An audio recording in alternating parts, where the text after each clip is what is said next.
Berita perdana diteruskan dengan Stadium RTM. Bersama Otto Othman.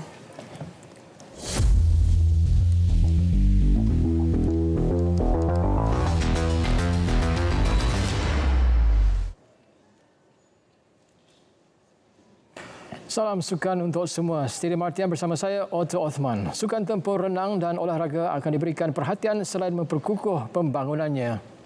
Perkara tersebut dimaklumkan Menteri Belia dan Sukan Hannah Yeoh. Menurut beliau, sukan tempur juga akan diklasifikasikan sebagai aktiviti sukan berbanding aktiviti badan beruniform di sekolah.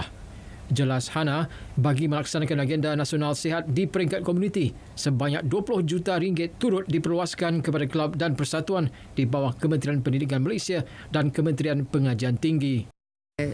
Item-item yang telah kita setuju.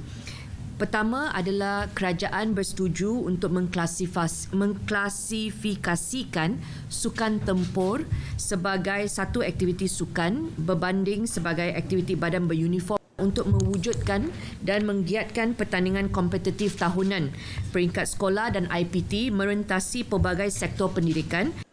Pada kawan-kawan media, hari ini, pagi ini, timbalan. Beralih perkembangan badminton terbuka Singapura 2023, kecederaan memaksa pemain bergu wanita negara Pearly Tan mengakhiri perjuangan bersama pasangannya M. Tina setakat pusingan pertama kejohanan. Dalam aksi tersebut, Pearly Tina bermula baik menentang Rin Iwanaga ke Nakanishi dari Jepun sebelum kehilangan momentum susulan kecederaan dialami Pearly sehingga mereka tewas di set pertama 13-21. Bagaimanapun, juara sukan Commonwealth Birmingham 2022 itu tidak memberikan laluan mudah dan bangkit dengan kemenangan di set kedua 21-17. Selepas ketinggalan 9-16 di set penentuan, Pearly mengambil keputusan menarik diri sekaligus menyaksikan bergu Jepun di ranking ke-23 dunia iaitu mara ke pusingan kedua.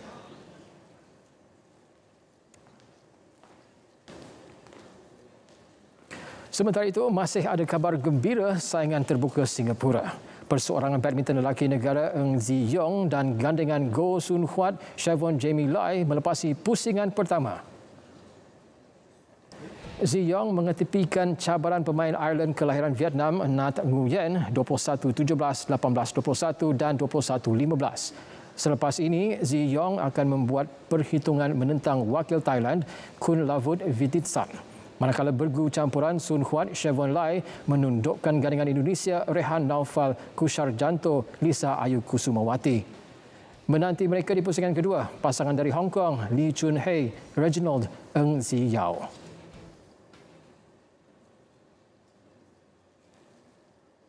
Menteri Komunikasi dan Digital Fahmi Fadzil menerima tawaran menjadi penaung baharu Persatuan Bola Sepak Kuala Lumpur KLFA.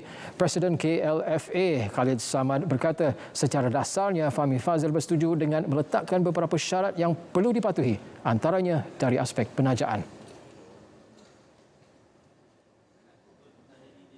Saya telah mendapat pengesahan daripada Yang Berhormat Fahmi Fadzil untuk menjadi sebagai patron bagi pasukan KLCT dan dia meletakkan syarat-syarat. Saya nak kena sebut jugalah syaratnya. Syaratnya ialah saya dan KLCT jangan mendapatkan pembiayaan daripada telcos yang di bawah kementerian dia, pasal dia tidak mahu kerang dia akan dilihat terhutang dengan syarikat-syarikat telcos oleh kerana menyumbang ataupun membantu usaha KLCT. Kehadiran Fahmi disifatkan memperkukuh persatuan untuk menjalin kolaborasi dan meraih penajaan dari pelbagai sumber lain. Beliau berkata demikian dalam sidang media KLFA di Stadium Bola Sepak Kuala Lumpur. Khalid turut memaklumkan KLCT akan menyertai kempen bagi mempromosi Kuala Lumpur ke arah bandaraya rendah karbon. Ketua Jurulatih Skuad Bawah 23 B23 Kebangsaan, E. Elavarsan masih diberi mandat menjadi pengendali skuad Harimau Muda bagi mengharungi baki dua kejohanan antarabangsa tahun ini. Menurut Setiausaha Agung Persatuan Bola Sepak Malaysia FAM, Nur Azman Rahman, tiada perubahan teknikal dibuat terhadap skuad muda yang diletakkan sasaran untuk layak ke Piala Asia B23 tahun hadapan. Beliau berkata indeks prestasi utama KPI yang baru sudah diberikan kepada Ella Varasan sebagai tanggungjawab untuk memastikan skuad Harimau Muda berada dalam kelompok pasukan terbaik pada kelayakan Piala Asia B23 September ini. Skuad B23 negara baru-baru ini menerima kritikan hebat susulan prestasi hambar ditampilkan apabila tersingkir seawal peringkat kumpulan pada Sukan C2023 di Kemboja sekaligus gagal mencapai sasaran layak ke final. Bagi kejohanan B23 AFF, Harimau Muda diundi bersama pemenang pingat emas Sukan C2023 Indonesia dalam misi memburu kejuaraan sulung di Chonburi, Thailand itu. Jawatankuasa Eksekutif Persatuan Bola Sepak Malaysia FAM bersetuju untuk menawarkan tiket combo RM70 untuk dua perlawanan Pesta Bola Merdeka 2023. Kejohanan tersebut dijadual berlangsung di Stadium Nasional Bukit Jalil pada 14 hingga 17 Oktober ini. Menurut Timbalan Presiden FAM, Datuk Muhammad Yusof Mahadi, perkara itu telah diputuskan pada mesyuarat ke-8 Jawatankuasa Eksekutif FAM yang diadakan di Wisma FAM semalam.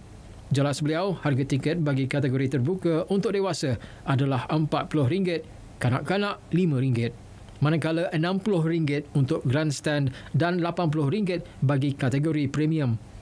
Dalam pada itu, Datuk Muhammad Yusof turut mengesahkan penyertaan India, Palestin dan Lubnan selain Malaysia dalam kejohanan yang kali terakhir dianjurkan pada 2013. Saingan Liga Super, Kelantan United FC KUFC mahu meneruskan momentum kemenangan apabila melayan kunjungan Selangor FC di Stadium Sultan Muhammad keempat sebentar lagi. Menurut penolong jurulatih KUFC, Nazrul Elwan Makmur, walaupun di atas kertas skuad bimbingannya turun sebagai pasukan bukan pilihan, namun beliau mempunyai ramuan tersendiri bagi memberi saingan sengit kepada pasukan pelawat. Jelas beliau, kemenangan 4-1 ke atas Kelantan FC Jumaat lalu telah menyuntik semangat pemain untuk melakar pencapaian sama malam ini. Ketika ini, KUFC berada di tangga ke-12 carta Liga dengan mengumpul 6 mata hasil 1 kemenangan, 3 seri dan 9 kekalahan. Sekian Stadium RTM H-Click dan berita perdana. Saya Otto Othman, Malaysia Madani, tekad perpaduan penuhi harapan.